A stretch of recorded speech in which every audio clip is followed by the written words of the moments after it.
What's up? Look, listen, I know it's different because I'm by myself today, but I really wanted to come in and kind of end my story. I thought that it was very important that before we even presented anything else to you, that you truly were able to hear the full story of my deliverance. Um, the where we left off last time was I said that I did not want to present anything to God that was false fruit. When I said that, what I meant was that because of the lifestyle that I was living, of course, if you don't know, please go and watch the first part one of LaPorsha Story. Of course, one of the biggest things that I did not want to do is regardless of what I had going on, one of the things I did not want to do is ever play with God. I did not want to play with God. I was one of them people where, of course, I was raised in a church. I knew who God was. But my biggest thing was either I'm going to be for him or I'm not. I never played with God, never wanted to. Was I still yearning for a relationship with him? Yes. Was I still trying to figure things out? Yes. But I never wanted to present anything to him that was not of him. And so my last statement that I said was false fruit. And what I meant by that was I had a thought in my mind that, and I know it was the enemy, but the enemy had planted something in my mind to make me believe that if this is what everybody wants, everybody doesn't want me to be this way. And I've told people over and over and over again that this is who I am. But if this is not going to be accepted by people that I love, then I'll just be what they want me to be. I'll go out here and I'll get a husband. I'll have kids. I'll do the things and I'll present to them what seems to be that I have I'm living a life, a heterosexual life, and I'm living a life that's pleasing to God, not realizing that the fruit that I was bearing was false fruit because my heart had never changed. I had never had a change of heart. And so that thought came to my mind when I was in that lifestyle. And immediately, even in that moment, even where I was, I knew that that was not of God. I knew that that was not of God. And I knew that even in that thought, that I even was able to hear God tell me that it's not about what I see on the outside. It's not about what you present on the outside. It's about what's inside, because what is inside is always going to come out. We know that the word tells us that out of the heart flows the issues of life. That what you speak, it's coming from who you are. And so I knew that even if I had presented to the world, or I had presented to my loved ones that I was married with kids, but I had never had a heart transplant, and I never really changed because I wanted to be delivered, but I was doing it for people, that I was still bound for hell. And so I literally had to get to a place where I found myself having a true encounter with God. And that came through the passing of my grandmother. And some people may say, I even look back and I'm like, but I realized that God can use any moment. God will use any moment to be able to cause you to have an encounter with him. And my encounter just so happened to be a time where I lost my grandmother. It was unexpected, but she was also the one who I spoke to while I was in that lifestyle. We talked daily. We talked all the time. We laughed, we joked. But one of the things she would always tell me was, Portia Ann, you gonna have you a husband and you gonna have you kids. And my grandmother was not, I call her my mama. My mama was not one, she was not a super, religious, in the church type of woman, but she knew who God was. And she also knew the power of God. And so I believe that even through her talking, she didn't realize that she was planting seeds in me for what was to come. And so I just remember, our relationship developing and blossoming over, the 2 years prior to her passing. And I remember literally having the moments in my mind of me thinking about what she was saying. You gonna have your husband, you gonna have your kids. And even in who I was in that moment, she still did not love me any differently. She loved me. And she always showed me love, and she didn't treat me any differently. And that's what I needed in that time. I needed to still feel loved, even in the midst of me living a lifestyle that I knew that I was not supposed to live, right? But I still needed to feel that love. I still needed to feel that I was lovable. Because I knew deep down that I was wrong. And so, like I said, moving forward, in the story, I had my grandmother unexpectedly passed away. We had a birthday party for her. I believe it was in March of 2015. And she had changed. And I knew that there was something going on, but I didn't know what it was. But she had changed. And I truly feel like she already knew that she had been battling with something. She just didn't want to tell us. And by June, I believe it was June, I remember getting a call from my cousin and them telling me, well, I remember talking to my mama and her telling me that she was not feeling well and that she had to go to the emergency room because, she was having difficulty breathing. And I remember, her saying that she came home, but I remember talking to her even the days after her going to the emergency room, her still telling me that she still was having difficulties breathing. And so I remember telling her, you need to go back to the doctor. And she was saying, well, they told me that I pulled something in my lungs. And I'm like, well, if it's causing you not to be able to breathe, then you still need to go to the doctor. And I remember, my cousin, my older cousin, who was a nurse, she lived with her. And I remember her actually making her go to the doctor. And she went to the doctor. And that particular ER visit changed the trajectory of everything, because that was when we found out that she had lung cancer. And not only did she have lung cancer, but she had stage 4 lung cancer. And not only did she have stage 4 lung cancer, but as soon as she got into the hospital, she ended up being put on hospice not too long after her being in the hospital. And then after being put on hospice, I don't think even 2 days later, she ended up passing away. And so all of this happened, I believe, within a span of like 2 weeks, from the time that we got the news until the time that she passed. But just that encounter with my grandmother and realizing how quickly we could be here today and gone tomorrow, there was something that clicked in me. And I truly believe that God used that situation. He used the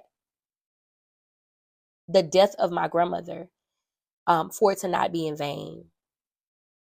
Because even though she's not here and even though she passed away, when I look at it, I know her passing was not in vain. Because through that, there was something in my life that blossomed so beautiful. And that I was able to have an encounter with God. And that I needed in order to change my life. Because God had something so beautiful planned for me in the years to come. And I know that if I had not had that encounter with God in 2015, that I would have missed out on the opportunities and the blessings that God had in store for me. And so I just remember, at the time I was actually living with the person I was dating at that time. And I just remember coming back from my grandmother's funeral. And I just remember there was something that changed in me. And I remember going from August until December when I actually moved out and I actually moved back home with my parents. I remember I just was like seeking God. And I just remember, even with me still struggling and with me still battling with what are they going to say about me? Because I was a part of a community of people that I'm not going to say they pretended to love me. I believe they loved me. But my thing was, it was based off of the condition of where I was.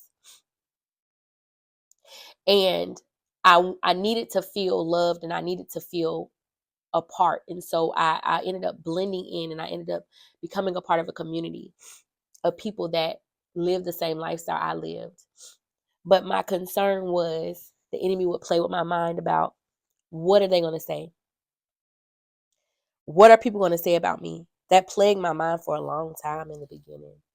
And I struggled with that. And I also struggled with going back and forth, really trying to identify how to maneuver through this deliverance and really dealing with, the parts of me that were still struggling to walk with God and let this go.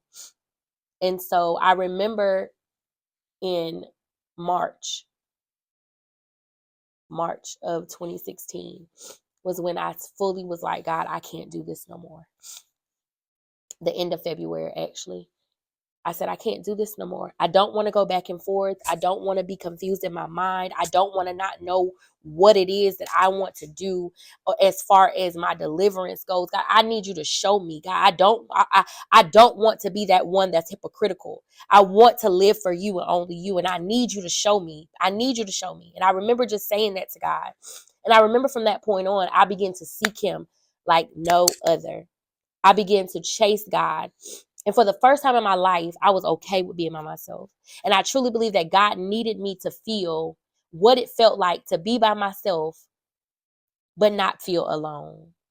Because he needed to show me that he was, as long as I had him, I had everything. And that even when I was in my room by myself, that I wasn't alone. Even in those midnight hours where I was struggling, and I was battling, and I was fighting, that I wasn't alone. That he literally left the 99 to come and get me. And I just think back to that time because there was such a fire in me because I had finally encountered God for myself. And it was no longer about what my mama had taught me or what my daddy had taught me or what I had seen growing up, but it was now about an encounter that I was able to experience an encounter with God. And I no longer was riding on my dad's coattail, my mom's coattail, but I was able to stand up and walk with God by myself. And so after that, I had, that was March. And I remember April, God began to change the way that I saw things, and my perception of men changed. I wasn't seeking a husband. I wasn't seeking a man, but God changed. He began to change my desires. He began to change what I saw. He began to change what I felt. And I just remember seeing my husband one day at church because he had been going to our church for a couple of years, but of course my perception had changed. So I wasn't looking at him then. But then I started looking at him and he became very mighty fine. And so God ended up blessing me and my husband with the moment that we were able to encounter each other. In April, we began talking. By May 28th of 2016, we began dating. In June or July of that same year, he asked my dad for my hand in marriage. November 5th of 2016, we became married. December the 26th of 2016, I found out I was pregnant with my son. Mind you, this is the same girl that was told that I would never have children and that at the age of 18 that I should have a hysterectomy because they didn't know what was going on with me. The same girl that had went through issues of bleeding and bleeding for months at a time and having to have a blood transfusion. The same girl who had chosen to live a lifestyle that was alternate, that was so far from what God had called me to do. I was that same girl. God had saved me. The same girl that had found an encounter, that had an encounter with God, with Christ, in the midst of such a dark moment in her life when her grandmother passed away, that I was able to find God and encounter him, that changed my mindset. And all within a year, God was able to bless me with the promises that were already set up for me. This year is 2024. My husband and I have celebrated 8 years of marriage as of yesterday, November the 5th. I have 2 beautiful bonus sons who I love dearly. I have a wonderful relationship with my youngest bonus son's mom. I have 2 biological children with my husband. One, um, my son, and then my daughter, who we prayed for. And we are living a life where God is the center of it all. And so I said all that to say that it's important that no matter where you are in your life, that seeking God and finding God, finding Christ will change everything. Getting it for yourself. Being a pastor's kid is sometimes hard for us to get it for ourselves. But when you get it for yourself, it changes your entire life. So I'm here to tell you that I am a product of God's grace and his mercy. I am a product of what God can do when you seek him. I am a product of man saying no and God saying yes. I am a product even of a doctor that told me that I would have to have a hysterectomy and I would never have children, being the same doctor that delivered both of my kids. I am a product of God's miracles. I am a product of my parents' prayers. I am a product of me letting go of what people have told me that I should be and walking in what God has told me. I am a product of what happens when you let go of shame and you pick up what God has called you to do. I am a product of chasing God. I am a product of seeking the kingdom of God, repenting and understanding that the kingdom of God is at hand. I am a product of that. So I am here to tell you, that's why it's important that I had to get this out, because I'm here to tell you that no matter what is going on, no matter what you are dealing with, that is not too hard for God. And don't let your upbringing as a PK be the thing that makes you feel like you can't seek him for yourself. Because getting to heaven on our parents' coattail is not going to be the answer. You have to have an encounter with him. You have to experience an encounter with him. And having knowledge of him is not enough, but knowing him is where he wants to take you, where you have an intimate relationship with him. So I challenge you today to, no matter where you are, know that you are not too far from the love of God. For the word tells us that there is nothing that can separate you from the love of God. God sent his only begotten son to die for me and for you. And he already knew it, just as Jeremiah tells us. He already knew you. He already knows the plans he had for you. He already knew it. So he knew the mistakes you would make. He knew the road you would go down. He knew all of those things, but he also knows what is written in your story. And he is the author and the finisher. And we have to let him write our story. And I'm so thankful that I did not take over the pen and I didn't put a period where there should have been a comma, but that I let God be the author and the finisher of my story. And I'm going to continue to let him write the story until what he has written for me is manifested. So I love you guys. Be encouraged. And I will see you on the next episode where you'll see me and my sister. And you'll get that sus at the beginning. So I hope that you join us for our next episode, dropping next week, where we will go into a new topic. And of course, like I said, this is the season where we're going to be bringing on some other people that's going to talk about their story as well. So get ready, stay tuned. And if you missed any episodes, go back and watch them. They'll be there until you watch them. Well, they'll be there. So just go back and watch them so that way you can get caught up and you'll be prepared for what's coming up next. All right? Thank you.